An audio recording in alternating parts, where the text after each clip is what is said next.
Wow, jika kita lihat ini ada pemotongan sabun ya, yang udah di garis petak-petak, entah gimana teknisnya. Pokoknya ini yang selalu ada tayang di FYP aku di TikTok. Kalian lihat nih, padahal kerjaannya cuma potong sabun kayak gini, tapi seperti yang memanjakan mata sekali ya guys ya.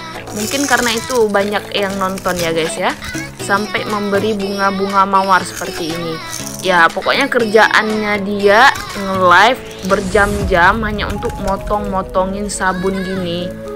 Nah kalian bayangkan ya, gini aja ini udah menjadi pemasukan uang, pundi-pundi uang ya ke dalam tabungan dolar dia. Pokoknya gitulah ya guys ya. Ya pokoknya kalau kalian mau mencari pundi-pundi uang, mungkin kalian harus membuat sesuatu yang kreatif ya guys ya. Kalau kayak ini, habis itu yang remas-remas juga ada, remas-remas nggak tahu lah kayak kertas gitu. Kemudian yang kupas-kupas kulit telur. Pokoknya kalau dibilang sisi manfaatnya nggak tahu juga di mana ya guys ya.